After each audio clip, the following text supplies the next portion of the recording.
Welcome to the Oxford Seminars in Cartography. My name is Nick Millee. I am the map curator here at the Bodleian Library, and alongside Liz Bagent, who you'll be seeing later, I co-convene this series of seminars. We are delighted to welcome you all to join us here from Oxford this evening. And before we start, I would just like to make a few announcements concerning forthcoming cartographic events taking place in and around the UK, which may or may not be of interest to you. So we will begin by looking at our sister series, Maps and Society, which is run at the Warburg Institute, University of London, and their events are hybrid, so you can watch online or you can attend in person. Very convivial indeed too. So do try to get along if you're interested. Before we next meet, they have 4 events. So I'll try and speak slowly. Oh, Stuart has put something up on the chat to indicate where the programme is. But on the 27th of February, Louise McCarthy and Ladan Nayesh from the Universiteit Paris-Cité will be speaking on cartographic science at the service of company propaganda in early imperialist Britain, 1600 to 1625. And that is the Hoogvliet Society sponsored lecture. On the 13th of March, James Cheshire from University College London will be talking about discoveries from the UCL Map Library. On the 3rd of April, it will be Johanna Skurnik from the University of Turku in Finland. Maps for Development, Finnish mapping of the Global South, circa 1970 to 2000. And on the 8th of May, Yvonne Lewis, who is at the National Trust, will be talking about marking the miles, some annotated maps in National Trust collections. So a lovely variety of talks there. There's also the Cambridge seminars in the history of cartography. These are online, and there are a couple coming up. In fact, there's one on the 25th of February, so imminent, and that's Finian O'Connor from Dublin, A Peculiar Survey for Our Peculiar Purpose, Founding the Ordnance Survey of Ireland. And on the 6th of May, Onur Engin of the University of Cambridge will be talking about Echoes on the Map, Unveiling the Auditory History of Late Ottoman Istanbul through Digital Cartography. So if you have a look in the chats, you'll find more details there. Now, we have quite a few more events after tonight. So we have a break of about 3 months until the 15th of May. And when Carolina Martinez from the Universidad Nacional de San Martín CONICET in Argentina will be talking to us on trans-Pacific maritime routes and Peruvian agency in 3 17th century nautical atlases. On the 12th of June, Jean-Marc Bess from l'École des Hautes Études en Sciences Sociales in Paris will be talking about geography and Catholic censorship in Europe at the end of the 16th century. We're also trying to squeeze in an additional event on the 29th of May with Petter Hellström from Uppsala Universiteit. And Petter will be talking about unmapping Africa in the Age of Enlightenment. We'll be able to confirm that hopefully very soon. So those are future TOSCA events.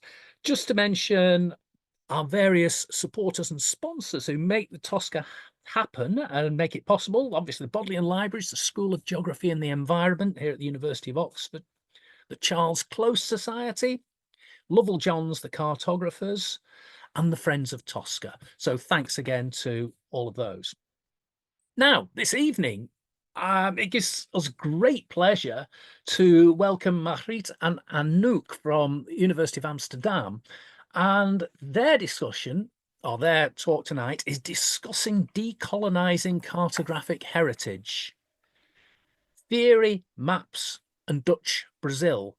And just to give you a bit of background, Margriet specialises in the spatial turn in the humanities, especially the multiple relationships between space and social culture. In her research, old maps have a central position in combination with recent digital applications. Since 2023, she is working as Jansonius curator of the cartographic collections of Allard Pearson at University of Amsterdam. In this position, she works on digital innovation, as well as on the themes cartography and decolonisation and women cartographers. Anouk de Vries is an art historian specialising in 17th century Dutch art and its connections to other cultures, with a focus on the exchange of knowledge and decolonial theory. She recently completed her research master's degree in curating art and cultures at the University of Amsterdam. In her research, she explores how art and artifacts reflect colonial narratives and cultural appropriation, particularly in the context of early modern Europe.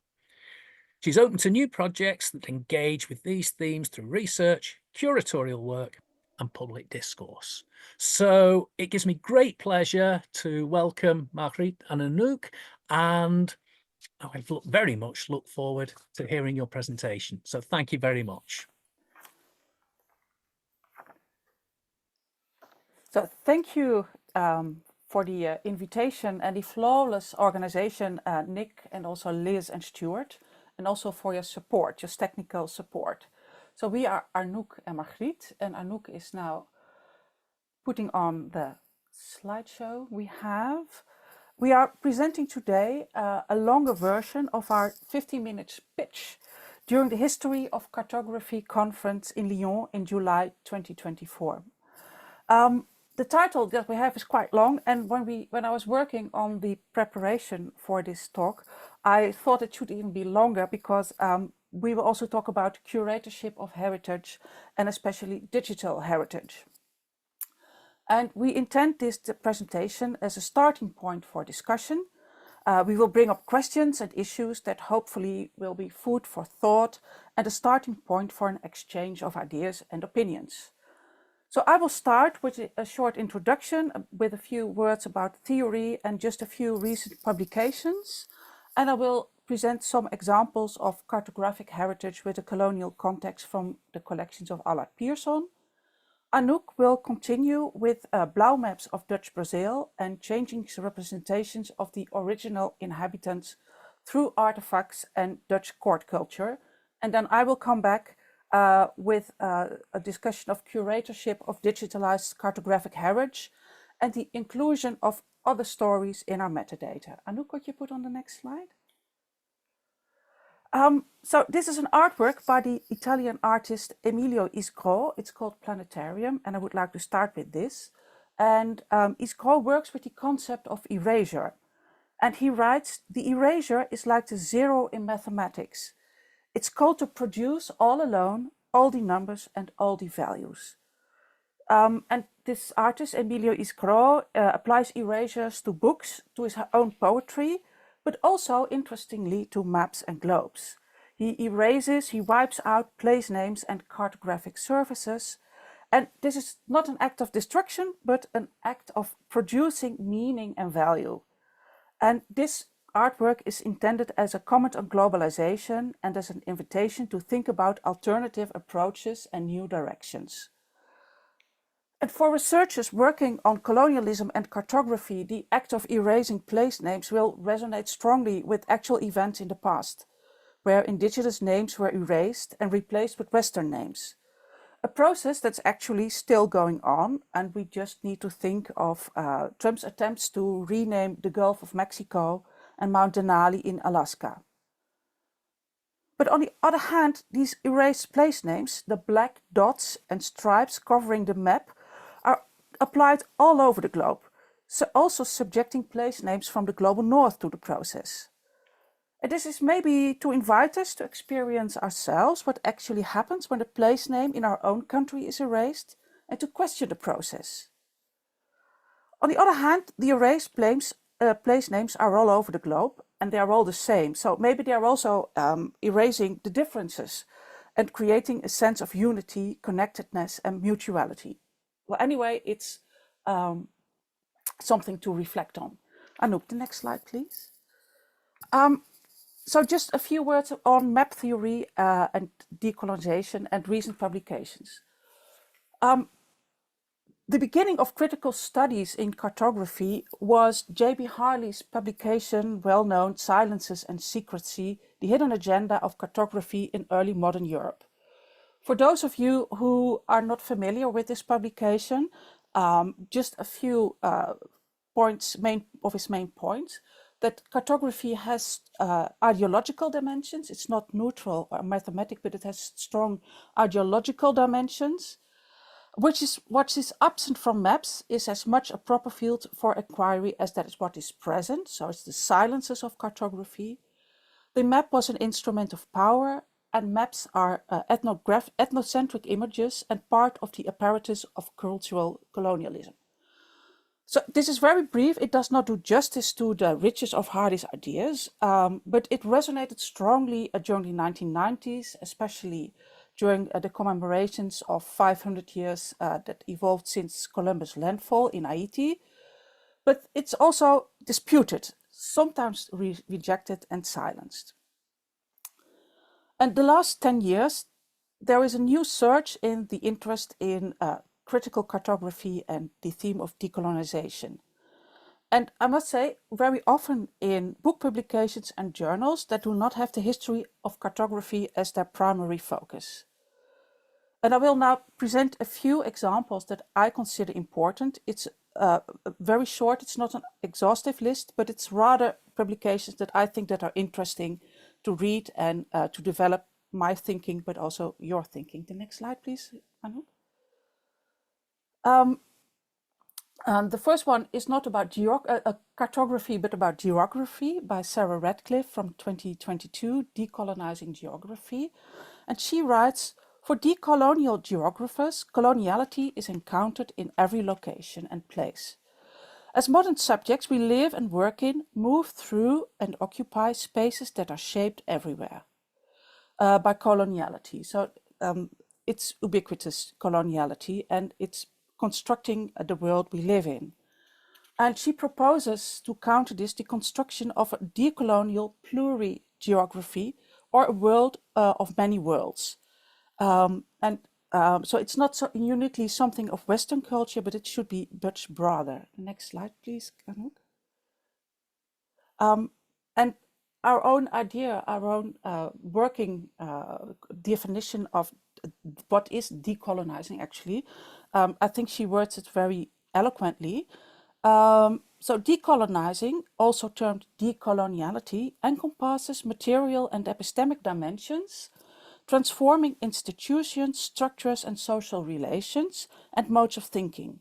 And there are two cornerstones of decolonization: admitting that colonialism has occurred and that it's harmful, and embarking on projects to dismantle contemporary expressions of coloniality. And while these expressions of coloniality are also present in heritage, we should do something with it. Could you do the next slide, please, Anouk? I'll just show one publication that I find interesting. It's by Norman Etherington, Maps and Cartography in the History of South Africa, from print to digital, which works further on the ideas of Harley by stating that surveyors have sometimes been cartographers, but their primary role in modern time has been taking the measurements necessary to turn nature into real estate, a tradable commodity. So cartographers and surveyors are not just measuring, but they are changing the territory that they are surveying. And especially in the colonial context, this has very far-going consequences. And he writes, European cartography operated as the handmaiden of colonialism by depicting dispossession and erasing African names from maps. Could you do the next slide, Anouk, and the next one? I'm skipping this one. Okay. So what should we Western institutions do? I will show you a few examples of colonial cartography, of cartography with a colonial context from the please, of Allard Pearson, in order to ask the question, what should we as a heritage institution do with these objects? How should we present them in exhibitions, in our catalog, and also in our digital collections? How should we decolonize our own discourses about these documents? And I should have a warning before showing them, because some of them contain violent languages, racism, painful and hurtful messages. So the first one, the next one please, Anouk, is from Willem and Johan Blauw from the famous Atlas Major. And we are working at the Allard Pierson in the creation of the Amsterdam Blauw Center. So in the Atlas Major, you can read, for instance, that in Africa, the inhabitants are black as soot and very tall. They have ugly and broad faces with lips as thick as a finger, and they look rather like animals than as humans, in their external appearances as well as in their internal character. And on the Americas, Honduras, the original inhabitants of this land were exceptionally lazy and slow in working their lands. As a consequence, they were occasionally forced into famine or to eat roots, all kinds of animals, even the most unsavory. They had a penchant for drunkenness, during which they tainted themselves with horrible sins. Nonetheless, they have learned from the example of the Spanish to live with more agreeably, honesty and purity, and now they refrain from serious crime. So this is a kind of racist and stereotyping image of these inhabitants. And the question is, should we put this out in the world just like this? The next one is from a travel journal of the first of inhabitants from the Dutch city of Hoorn, who traveled around the globe. And in the Pacific, they met unarmed Polynesians, but they just started firing at them with cannons and muskets, and this engraving shows it. But the text tells that there were mothers with infants present, that a small child had 3 shot wounds in their back, and that a lot of people drowned. So this is actually a horrible, violent representation and text of Dutch people encountering unarmed families on boats. And next one, please, Anouk. But we also have maps like these, a plantation map from Dutch Guiana, from Suriname. And this presents one of the plantations called Adrichem. And it's apparently a rational or even harmonious or sanitized image, as Tanja Mikalski says. There's an absence of violence, and there's a silence about the forced labor by enslaved people. But still, there is a casual reference to the dwellings of enslaved Black Africans. And we all know what is omitted here, the enforced violence of slave labor. And the last one, next one, Anouk. We also have maps like these, a map of the river of Suriname, made in 1877 after the abolishment of slavery. And that is a map and a descriptive text, and it seeks, after the abolishment of slavery, to further exploit Suriname. But also here in the accompanying text, the author writes, "Such a shame that in a country where they could contribute so much to its prosperity, such strong people pass their lives in laziness and indolence, and only take up the axe when they are forced out of necessity."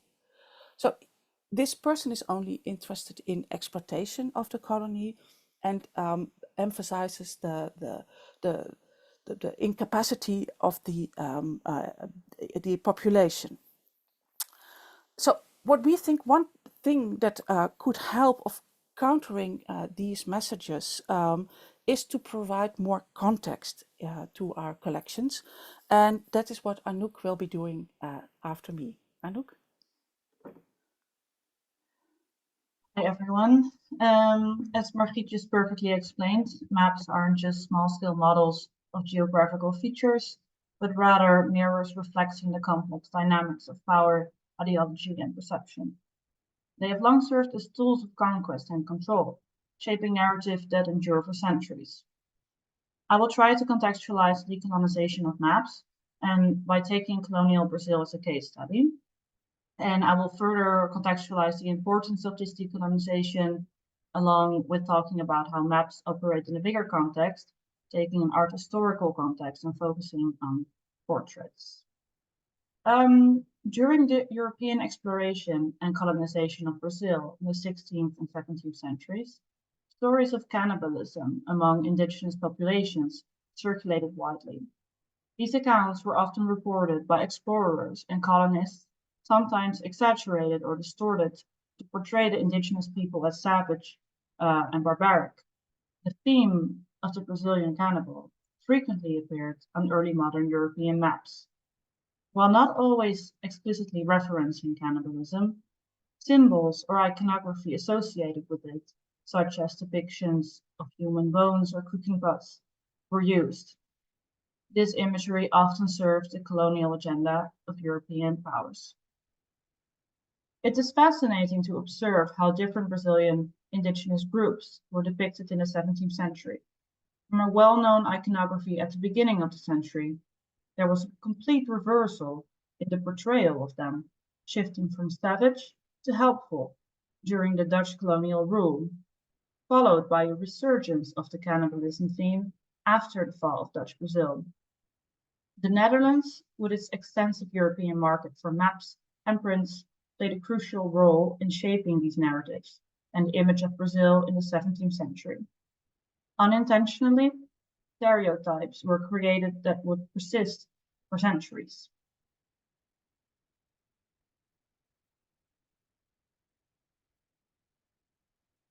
In these maps, indigenous peoples are not merely depicted as inhabitants of land, but rather as pawns in a geopolitical chess game.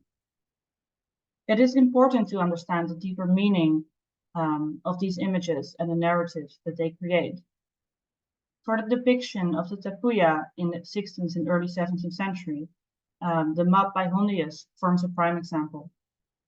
Early Dutch maps of Brazil, such as his Accuratisma Brasileira Tabula of 1630, portray the indigenous tapuia people with iconographic elements referring to cannibalistic practices and savageness.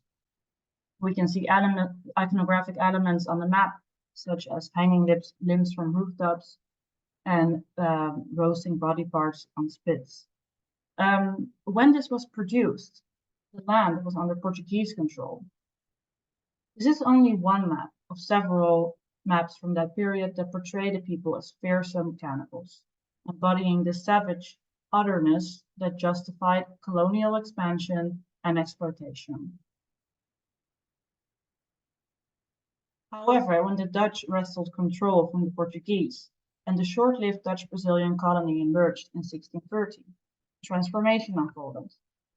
The same indigenous groups, once cast as antagonistic threats, suddenly became depicted as peaceful collaborators, allies in trade and diplomacy, symbols of a benevolent colonial enterprise. The biggest map made in the context of Dutch colonial Brazil, with the longest legacy, was the map produced by George Margriet in 1647.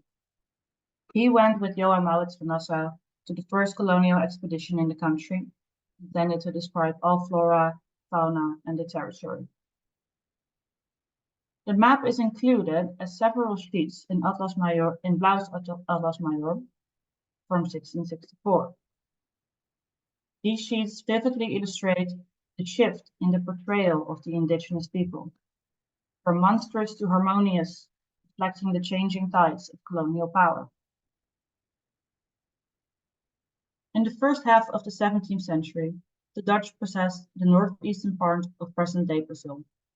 It was ruled for 7 years by Prince Johan Maurits van Nassau, Dutch colonial administrator and military leader. His role was Governor General, appointed by the board of the West India Company. From a post-colonial perspective, the scenes on the map of the Brazilian colonial society during Johan Maurits' time reveal a carefully constructed narrative aimed at convincing the Dutch public of the colony's profitability and order. The sugar mill, complete with the owner's house and slave quarters, not only highlights economic importance, but normalizes the exploitation of enslaved Africans, presenting a harmonious and profitable system. The maniac fields and fishermen underscore agricultural productivity and abundance, reinforcing the colony's self-sufficiency. The procession of indigenous people, led by a European, emphasizes colonial supremacy and reinterprets indigenous roles to suggest cooperation and support. This portrayal masks the exploitation and coercion behind such alliances. The Tupi, who were allied with the Dutch, were increasingly depicted as peaceful collaborators, partners in trade and diplomacy, symbols of a benevolent colonial enterprise. The Tapuya people, on the other hand, who remained hostile towards colonization, were removed from the equation altogether. This shift in representation reinforced the colonial agenda. As the Dutch sought to establish a stable and profitable colony, the emphasis on the Tupi's cooperative traits overshadowed earlier portrayals of indigenous peoples as cannibals.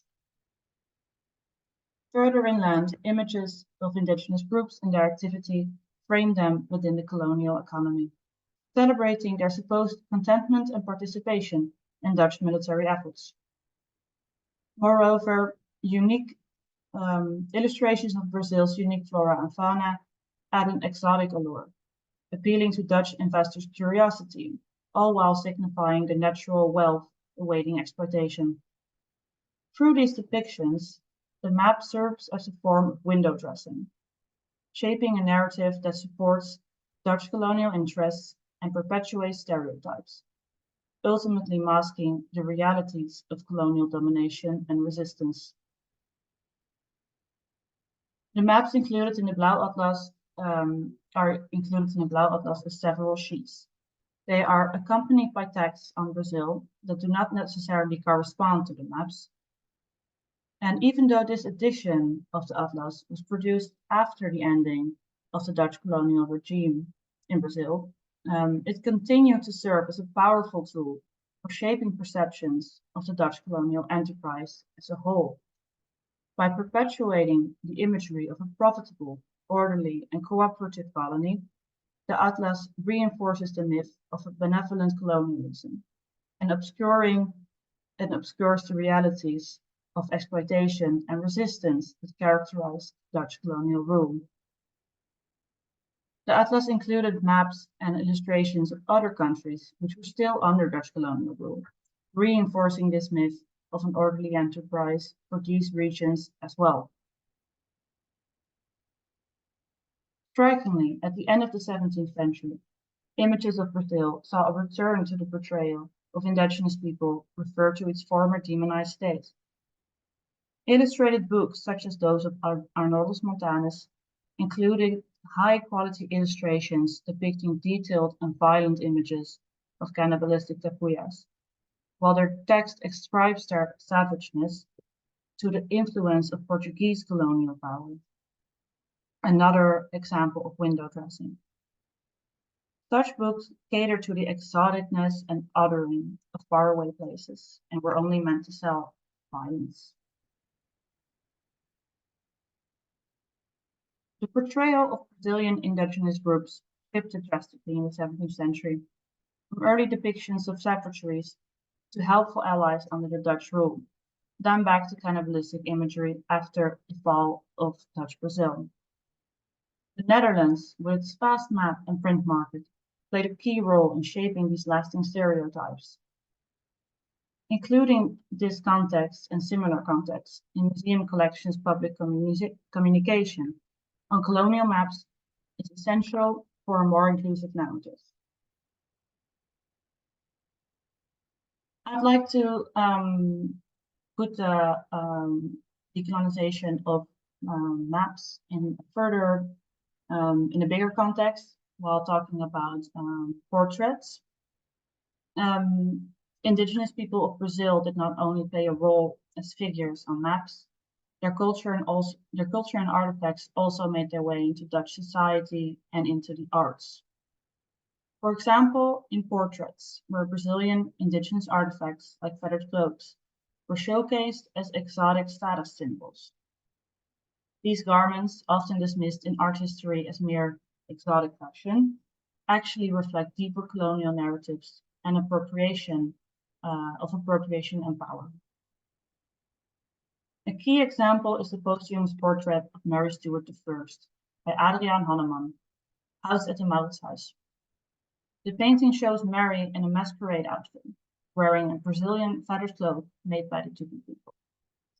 While the museum text acknowledges the Black serpent's role and decolonization theory, the metadata should include terms like colonialism, and exoticism for broader research.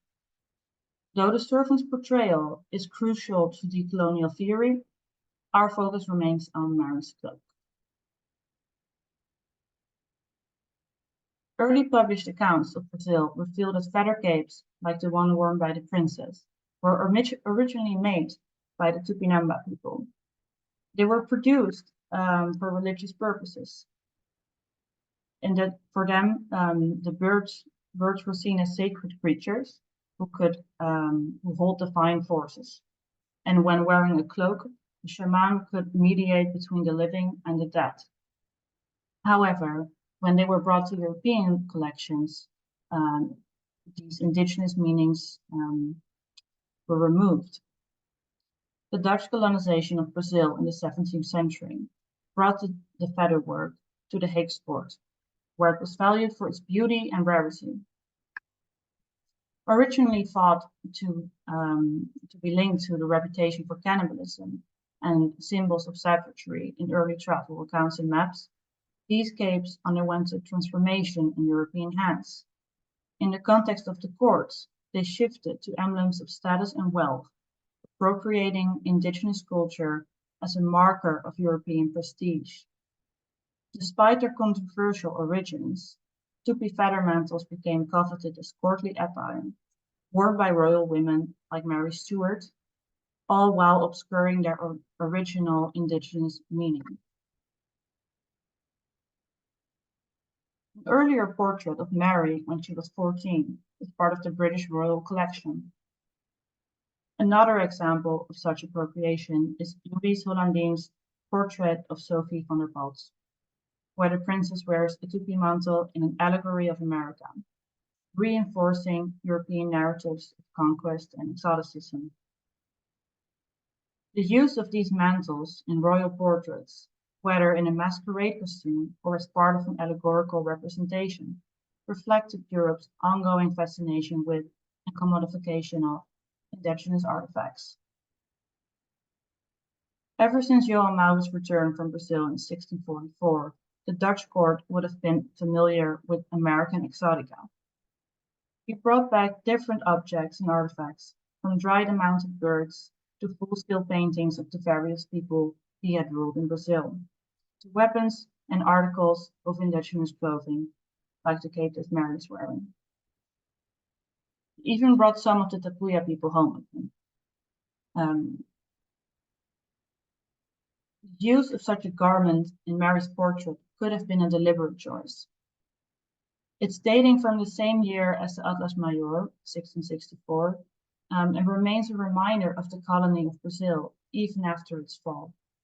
It reflects the ongoing desire to project the image of a world power and prosperous colonies, just as the Atlas continued to reinforce this image even after Brazil was no longer a Dutch colony. The Tupi cape Mary is wearing is generally assumed to have come from the Brazilian collection of Johan Maurits van Nassau. It may represent a gift to the princess. Feathers were expensive luxury goods, and rare ethnographic objects of this type could be found only in the collections of the European elites.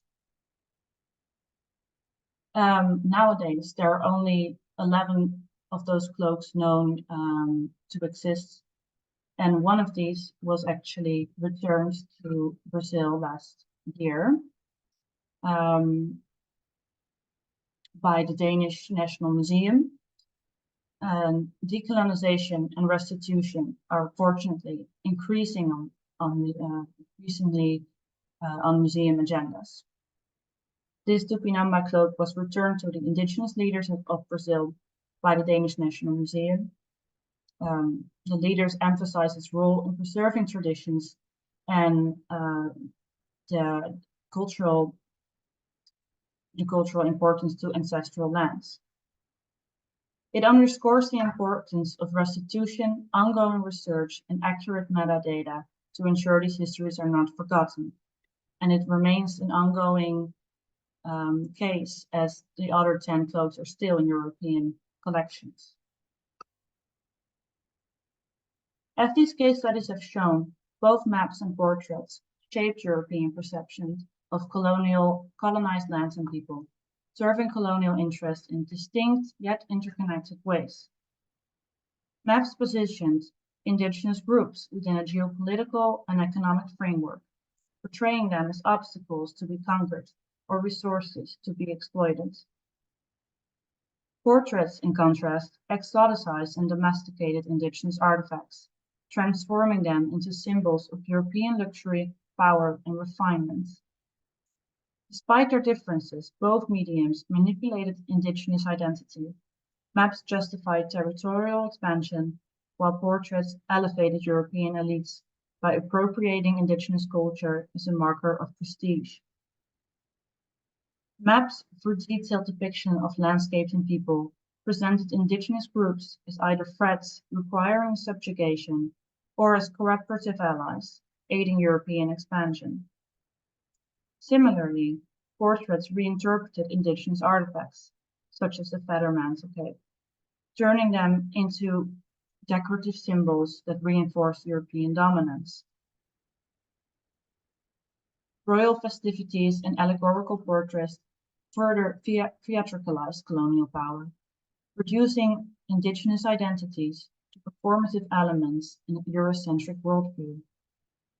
In both cases, the original meanings and cultural significance of these indigenous elements were erased and repurposed to fit colonial narratives. By displaying these objects without context, European museums continue to perpetuate their exoticization. The enduring impact of these representations underscore the need to critically re-examine historical maps, portraits, and other objects made in a colonial context. Decolonizing our gaze allows us to challenge these colonial narratives, restoring a more nuanced understanding of indigenous cultures and history. Okay, thanks, Anouk. So in our days, there's a still ongoing map-based debate about land ownership, imperial claims, sovereignty, the rights of inhabitants, their agency, while using colonial fallacies very similar to the ones we encounter in heritage maps. Can you show the next slide, please? For example, we've all seen Putin with the map without Ukraine, using a heritage map. Next one, please. Donald Trump, who said, I love maps, and I always said, look at the size of this Greenland. It's massive. It should be part of the United States. Some people say that Putin didn't really understand Mercator projection when he said this, but okay, I'll leave that. Next one, please, Anouk. And Reuters writes about Greenland, that it boasts mineral oil and natural gas world, but development has been slow, leaving its economy reliant on fishing and annual subsidies from Denmark. And it continues, Greenland lacks basic infrastructure, and the country has only one small operating mine. And this reminds a little bit of the way in which the inhabitants of Dutch Guiana were described, that they were too lazy and they need others to exploit their country. The next one, please. And we have all seen this one, Claudia Scheinbaum of Mexico using an Ortelius map in order to claim the Gulf of Mexico. What happens by means of, can you show the next slide, please, of digitalization of heritage maps? They become freely accessible for everyone. And what happens then? Well, sometimes it's positive. Norman Etherington, we've seen before, writes, for instance, that Google Maps, that it can be used in conjunction with historic maps, and that the contact of Africa as a dark, unknown, and uncharted territory which dominated European imaginations well into the 20th century evaporates at the click of a mouse. But there's also a darker side to digital maps. For instance, the still visible distinction between the same city that is named Grahamstown of Makanda, and where the English suburbs and roads are much richer than the ones with African names. Next one, please.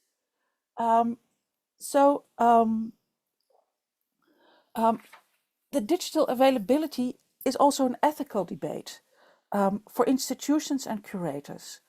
Cartographic heritage is not looted heritage like the cloud we saw, but it does contain painful, hurtful, harmful representations of people and ancestral lands. And we are distributing them without consulting the people concerned, without their consent and without their stories.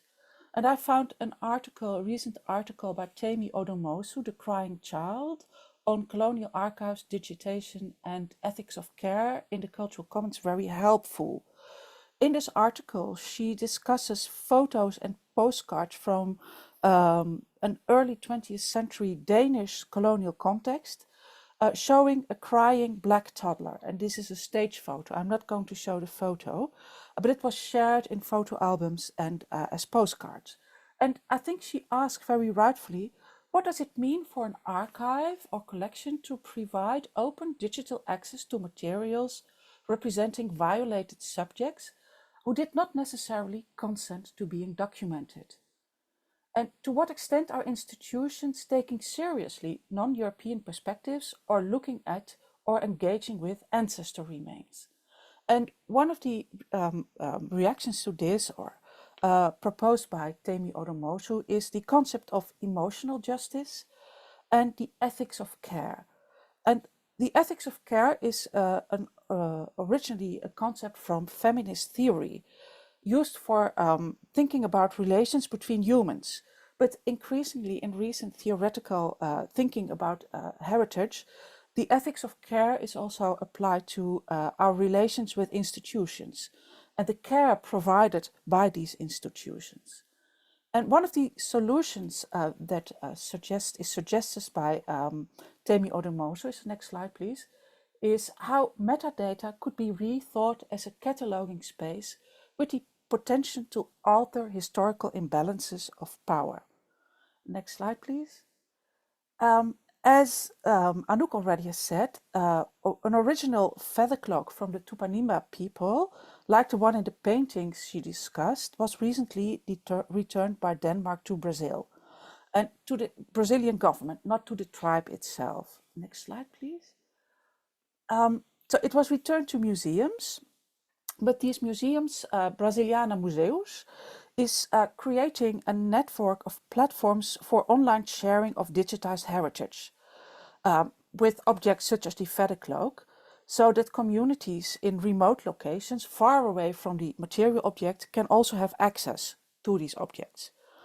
But the platform also functions as a facilitator of dialogue on memory, heritage and collections. And they are actively inviting indigenous communities to comment and reflect upon the digitized heritage items by means of blogs and social media posts on Mastodon.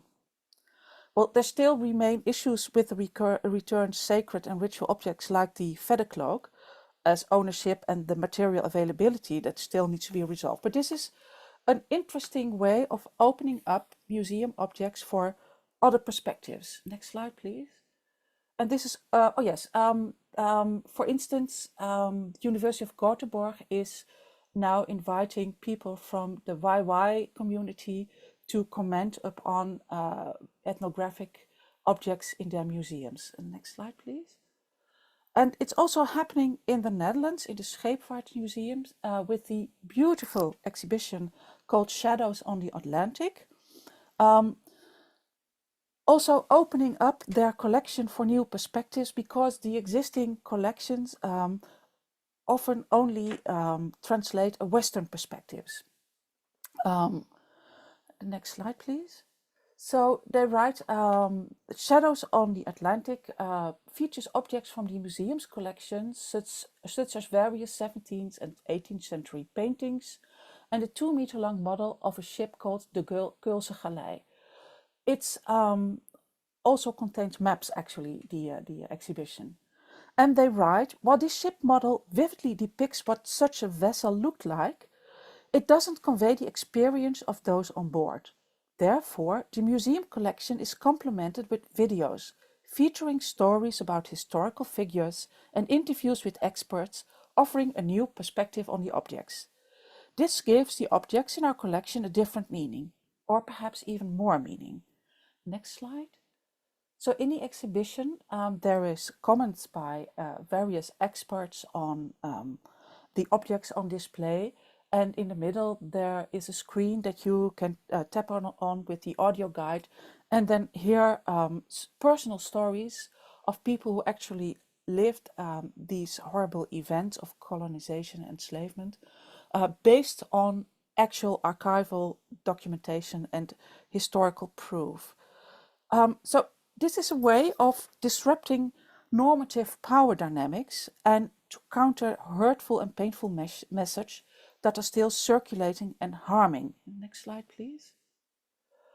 So, so one of the avenues that we at Allard Pearson could do to start decolonizing our own discourses about cartographic heritage and digital cartographic heritage could be adding a link to our metadating, leading to a museum blog written by Anouk, in which she discusses representations of indigenous people of South America in 17th century Dutch cartography and in the context of Dutch court culture, where ritual objects from the South American tribes, as the Tupinamba, served as a prop for imagination and self-fashioning during court pageants and in portraits. And there is, you can't see it on these slides, but in the column to the right, there is room for descriptive text and links in the presentations of our digital collections. But it would even be better to add links to the blog posts and social media message of, for instance, Braziliana Museus, and to invite First Nations of Brazil, people from Dutch Guiana, or maybe from Africa, to comment on our cartographic collections and to enrich the digital collections in this manner. And my colleague Isabella Best has reminded me these contributions to our metadata should actually be compensated financially. It should not be just for free. Next slide, please. But our digital collections will be also uploaded by other parties, like All Maps from the University of Delft, with whom we collaborate. From the digital collections, All Maps uploads digitized heritage maps georeferenced as a layer over OpenStreetMaps. So as discussed by Temi Odomosu and others, people can download these digital images, other websites can upload them and share them with others. And one of the consequences of digitalization and linked open data is that our maps will start circulate outside the scope of our curatorial care. And this will be accelerated by these digital resources and linked open data. Can I get the next slide, please? So we have recently received funding from the Dutch PICA Association that will enable us to share our digital collections with other web resources, with researchers and the wider public by means of linked open data. It's a collaboration between Allard Pearson, the University Library, Create Lab, University of Amsterdam, Globalize and All Maps. So we have created a metadata model while making use of thesauruses and linked open data and georeferencing and web annotation so that all maps can extract our images. I have had some discussions with my colleagues, but they eventually accepted that we should also add something for the colonial messages and context of some of the maps that we will display in this way. So the metadata model contains a text field called description disclaimer, so where we can write something about the problematic context of the map in question. And we have a yes/no field with sensitive content where we can say yes/no. Next slide, please, Anouk.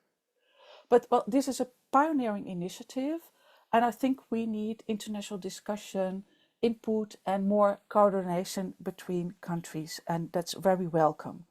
Next slide, please. But I would also like to add, and this is something that's absolutely not accepted by the other parties in the project, I would like to add watermarks, just like we do with movies. Warning for discrimination, rude languages, violence, maybe fixed watermarks, maybe removable watermarks. And the next slide, please. But also maybe icons referring to colonization or enslavement. So this is something for the discussion, I hope. And the last slide, please. Yes, this is my last slide.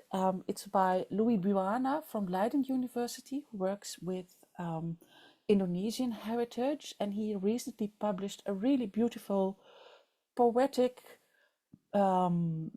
short film on YouTube, questioning Western uses, language stories about Indonesian heritage. And he asks what difference lies between the then and now when distant hands still shape the how. So that's what I really think is really important, that we need not just have this as a discussion between Western institutions and Western researchers, but actively look for input from the people that are concerned in the heritage that we have. That was it. Thank you.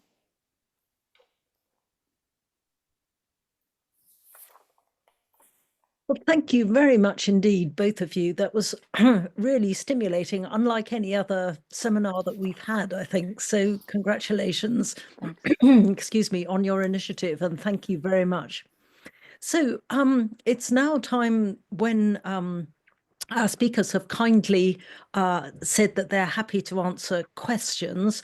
So can I reiterate the instructions that Nick shared at the start of the seminar, which is that if you have questions, please could you put them in the question and answer box, which you'll see at the bottom of your screen.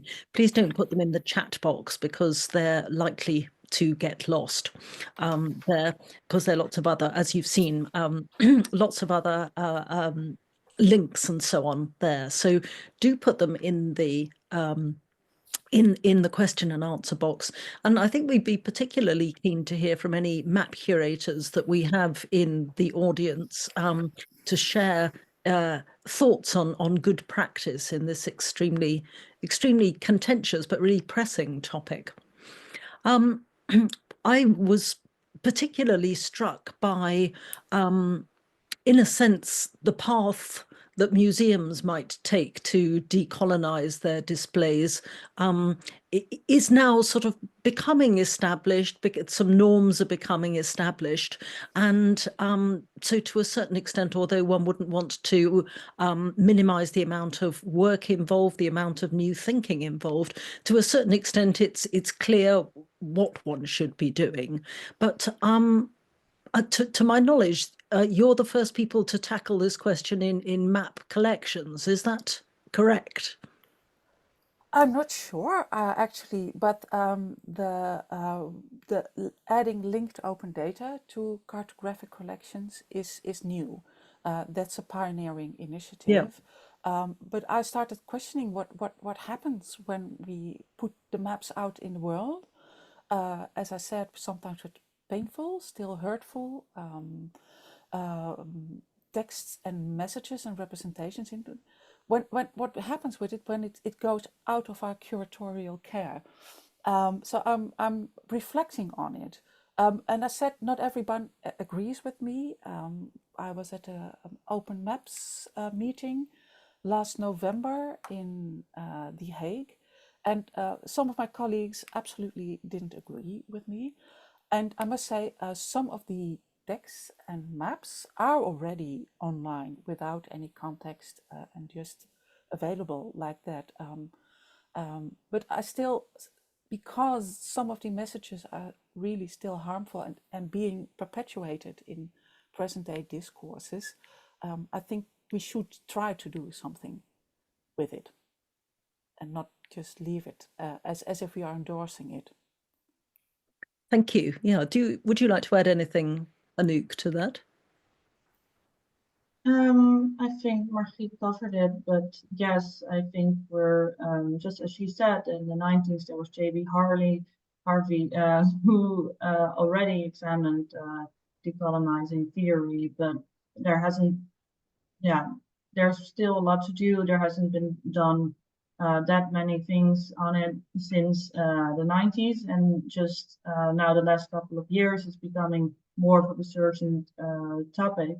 And I think museums and collections are starting to also broaden their perspective and share maybe their collections with the indigenous communities or people who the maps are about, so we can get a more inclusive perspective on them as well. Thank you. So some questions from our audience now. Diane Patterson asks about maps in a museum context, so in the context of display. What would you put in a display case to alert casual viewers of materials which might be offensive or at least stereotyped? Or would you perhaps prohibit showing anyone other than the specialist? So it's an interesting question. So are there items which are just so offensive that really we shouldn't display them, or we should perhaps otherwise restrict access to them? Personally, I am against erasing things. But in the artwork by Yves Gros, you can erase. But I think we don't need to silence heritage. So yeah, I think we could display it still. But it's difficult. There was an exhibition on maps by my colleague Reinder Storm, Open Maps. And there were some reactions on social media against the part where the exhibition was addressing colonial cartography and pointing the readers to colonial and harmful aspects of these maps. And it wasn't as much as expected, but still on social media, people started to complain about it. So I think it should be done very carefully. But you can start by describing what's there, but just stating and nobody can deny that there's some harmful or painful messages in these maps. So you can just describe it. That's one point, and start with a judgment about what's going on. On the other hand, you should also, I liked the principle of the ethics of care, that you also, for people who have colonialism in their family history, yes, I should be able somewhere in the exhibition a warning or a kind of veil, so that you're not confronted with these images involuntary, without warning, actually. I don't know if Anouk has she has worked on torchères, so lampposts with Black people. Yeah, I think the start is just acknowledging the colonial context in which an object is made, a map for this instance, and not only show it as an objective reality, but acknowledging the context in which it's made. And apart from that, I think disclaimers are very helpful in museum context, as well as rewriting labels and text to also be more inclusive and just acknowledging the context in which it's made. Yes. And we should not forget to try to include other stories. That's something. It's not just us that needs to tell or to warn, but other people should also have the opportunity to give their story about what's on display. That can be reflections on what's on display, reactions, but I also very much like the inclusion of artworks that comment upon, reflect upon, and question these our heritage, cartographic heritage with a colonial context.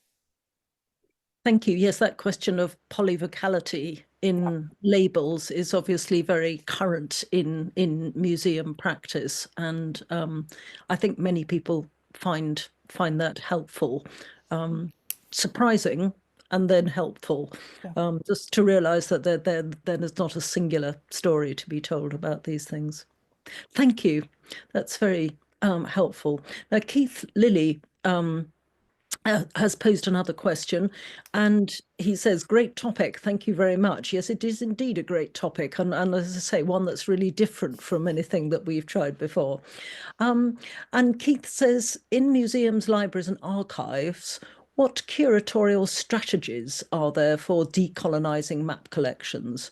For example, what and whom does it involve? Is it about offering multiple readings or writings on and about historic maps on display, and or making more interactive uses of maps in ongoing efforts to decolonise more broadly, for example, in education at different levels and in different contexts? Is that a question? Yeah, I think basically that he outlined some things there, but saying what and whom does it involve? So if we maybe take the what first, he's suggested some things there, and obviously you've added other layers, interpretive Yeah. layers. Yeah, are there any other, if we focus on the what for the moment, are there any other interpretive strategies that you Well, oh, that's hard. Yeah, I'm still exploring the idea of metadating and adding links to other stories. Anouk, I don't have. So this is already something new. So I'm yeah. not. Um, Yeah, I don't think there's a guide on how to decolonize collections and how to do it like in the proper way. I think we're all just at the start of trying to decolonize our collections, and every strategy is welcome. There's no definite answer to it, or a right way. I think every attempt is helpful, and that's why including the metadata is very helpful to also connect it to other strategies and other stories. yeah, and Thank you. it's opening Sorry. it up for people that are not in the Netherlands, but Yes. are far away. And that's one of the advantages of digital applications, that we can that it's accessible to people elsewhere, far away. And yeah, to make it more interactive, yes, that's also one of the things that can be done with discussions, blogs, reactions on the blogs. Yes, and yeah, education too. Yeah, yes, sure. Yeah, we are also. I'm thinking in the future also of creating elements in the part of our museum that's dedicated to cartography, with educational tools for children that allows them to play with maps, but also introducing them not in a very moralizing way, but more an open and questioning way of what are we actually seeing here, and what does it mean, and what does it mean for Amsterdam in the context of Amsterdam with a huge migrant community. Yes, you mentioned children there, and presumably that refers back to our first question, that are there some items that are simply too offensive because young children presumably won't know that they've been that their ancestors have been stereotyped in this way. So does that demand special care?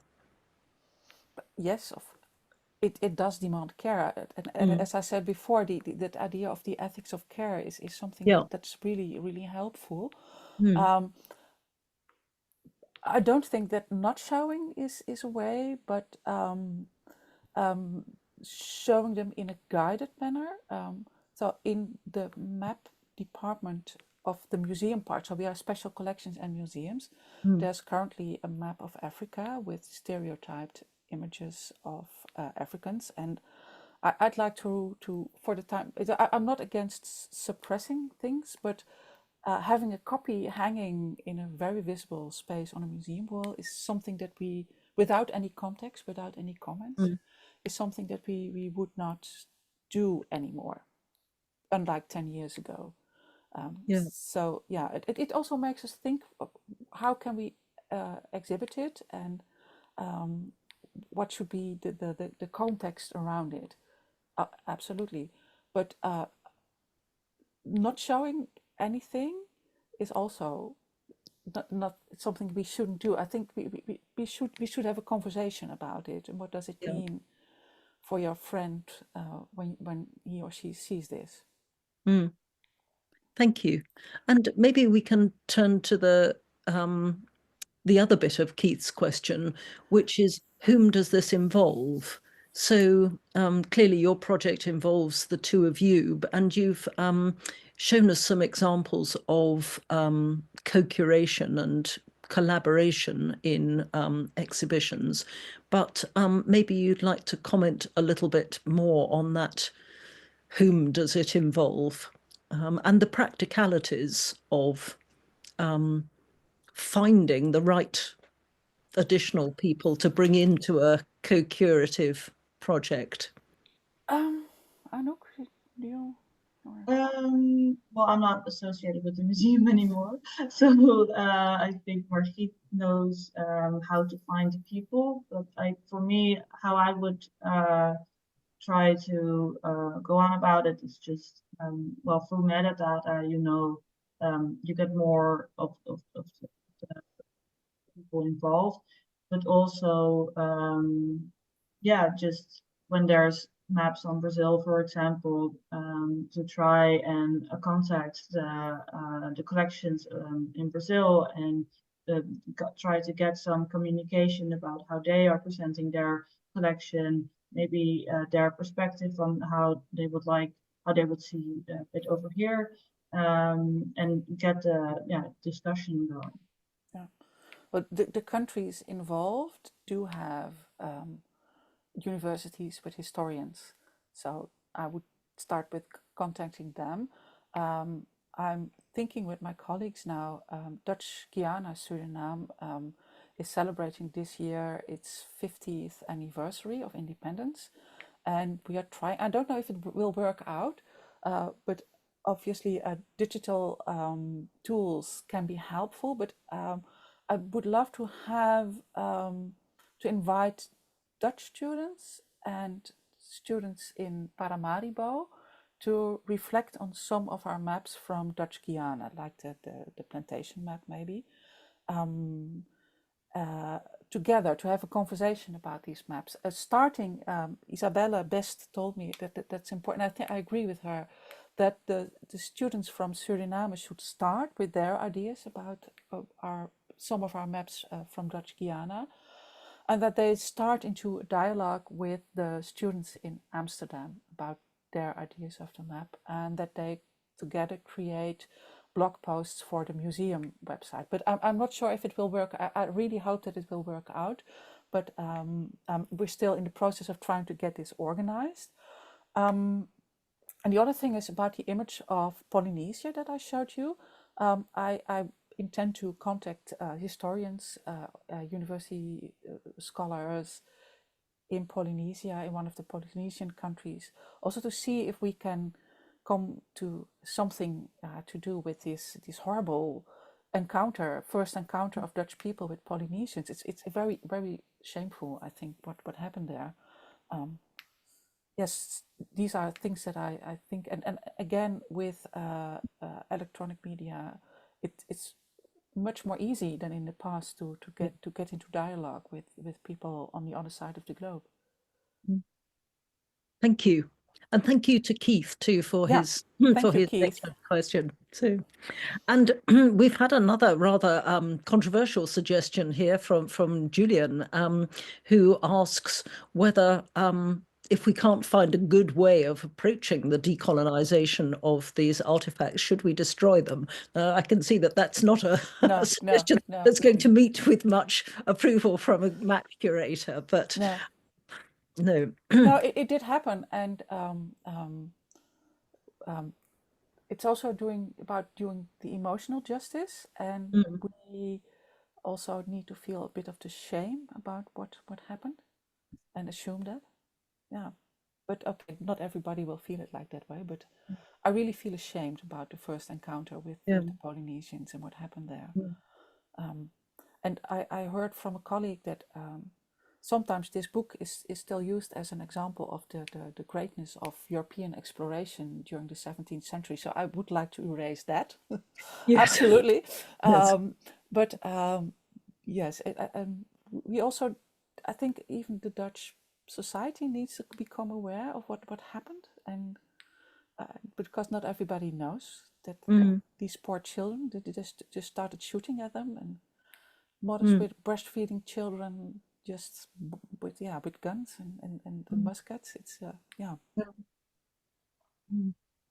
So thank you. And I don't know if you know of any collections in colonized countries which have gone down a destructive route. No, I'm not that I'm aware of. Maybe it did happen somewhere when a country hated so much the former colonizer that they have done this, but I'm not sure because we have had contact with the National Archives in Dutch Guiana in Suriname about the last map that I showed of the river. They have a copy of the same map, and they still have it in their. There was the hand-drawn first image before the printed one, but no, I'm not aware of that. Now, maybe someone else in the audience, but I'm not aware of it. I did like the initiative by Brazil, where the government created a new world map with Brazil in the center. So that's maybe not a destruction, but a different approach to showing the world. Yeah. Good way of putting Europe in the periphery, which is refreshing. Yeah. Yeah. Thank you. Thank you to Julian for that provocative comment.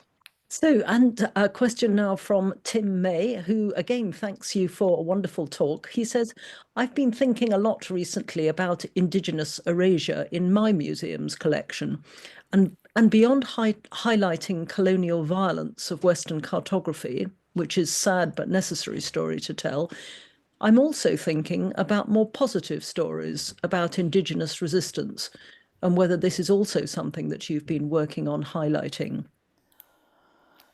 Yes, absolutely. We couldn't, for time restraints, we couldn't discuss this in our presentation. But I'm really interested in during the 17th century and later, European cartographers, Western cartographers often made use of local informants and local assistants in surveying or getting the way on the sea for naval instructions. So there is an indigenous layer under a lot of European cartography, making use of local people. And like the quotation I showed from the maps of Africa, these local assistants sometimes could add more stories of resistance. But anyway, I'm really interested in these non-Western layers underpinning a cartography that we would call Western cartography, but which is actually much more global, international, multicultural, and it's often not acknowledged. I've started reading into the first travels by Dutch ships from Amsterdam to the Indies, and you see that they often take on board pilots and guides, sometimes people with maps, with local maps, local sea maps, so, or navigation instruments. So it does happen. It does happen, and it's really something that yes, we also should acknowledge that especially 17th century maps, or also later maps from a colonial context, are not only Western maps, but much broader. Yeah, and the stories of resistance are actually yeah. But we couldn't address it in our presentation. But it's absolutely something that that I'd like to develop further. Yeah. Just to take the story back perhaps to the curatorial rather than the display of maps, is it possible perhaps to change the authorship in the metadata of maps to acknowledge the collaborative nature of these maps and, as you say, the inclusion of indigenous knowledges in them? Yes, but we can only do that after very good, thorough historical research. Mm. Um, and so yes, so we can have a more general statement in the place where we can link to blog posts or other comments, Yeah. saying in a sort of general way. We we say that this is Western cartography, but in some cases there is local knowledge and local technology is underpinning the map. But if we can find names and persons, it would be really interesting to do that. But it would be maybe difficult to pinpoint. So I'm just thinking now of 17th century Dutch cartography, to pinpoint at specific names of people who were involved in making the maps. But Keith Lilly was asking a question. He's worked on the triangulation of India in a colonial context in the 19th century. So maybe there we could add names of local surveyors who participated in the surveying expeditions. That would be a great idea. I Yes, think. Yeah. that would be nice Yeah. to sort of introduce a class dimension as well, to Yeah. make it that it's not just the captain or the head of the team or whatever. Yeah. Yeah. Yeah. Always a challenge, that, but one Yeah. that we can't give up on. Yeah. No, absolutely. And it helps connecting people and cultures together if we acknowledge that it's not just Western, but there are global participants in the Yeah. maps. Yeah. Thank you. And another question from Tim. He wonders how we should communicate the richness of indigenous knowledges and relationalities with their territories, given the dearth of historical indigenous maps available. I guess we've touched on that, but I don't know if you or Anouk has anything that you'd like to add about how to bring these indigenous knowledges into the foreground. Well, by curating maps, for example, I would also add just other objects if they're in the collection of the museum, and create a more full narrative, not only focusing on the maps, but also on if they're in the collection, other objects that may represent indigenous knowledge. However, yeah, it would also be good if these are all in one collection, to think about how they got there as well. So that's another whole story. Yeah. So that's why it remains kind of difficult. Yes. Yeah, and I think also with linked open data, we will be able to connect more maps and objects together. So it will allow us to go outside the institution, but link to other objects and maps from other institutions. So that might also change our view and allow us to connect objects, although they are very rare. Yeah. Thank you. And perhaps I could link our discussion tonight with other discussions that have been going on in the museum world here, with people really finding there's a pushback against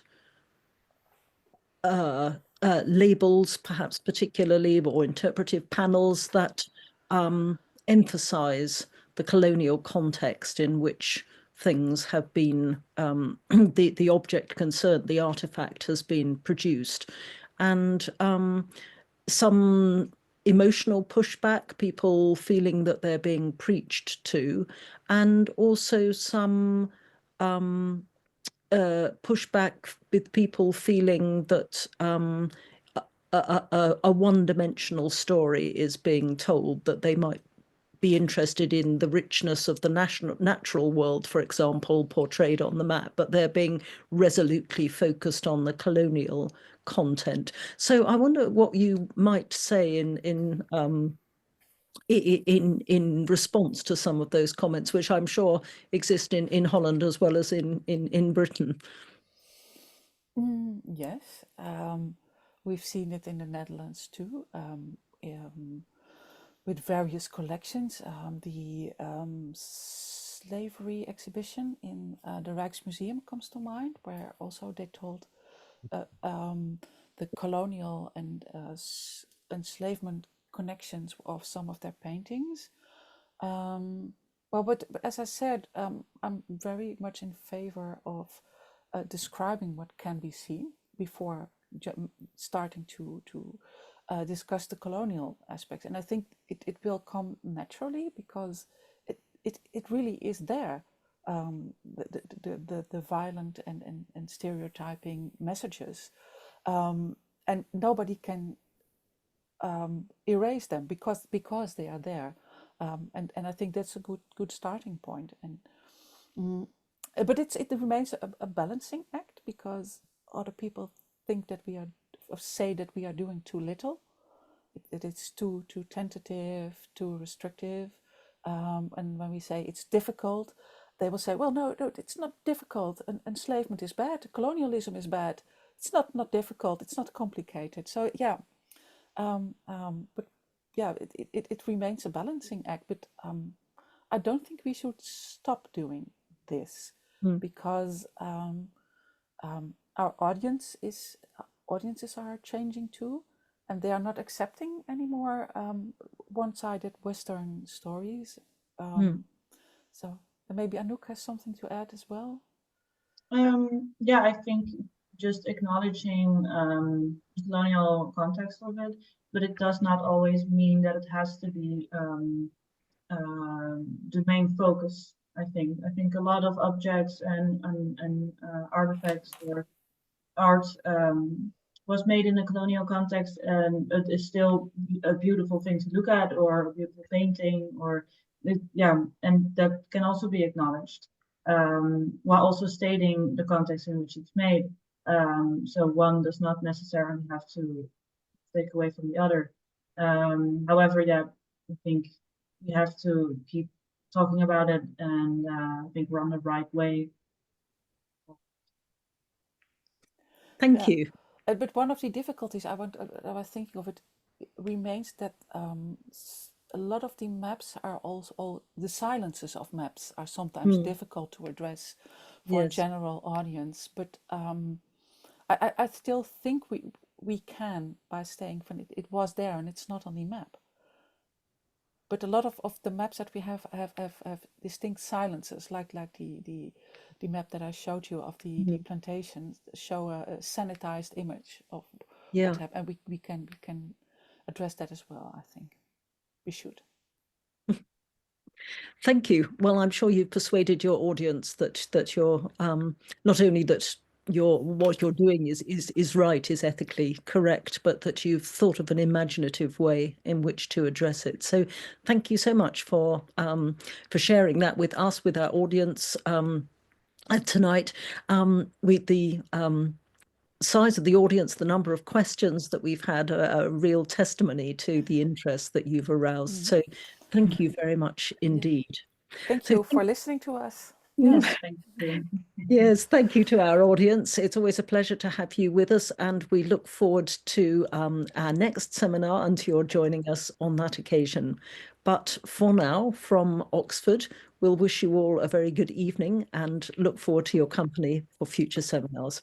Thank you very much. Goodbye.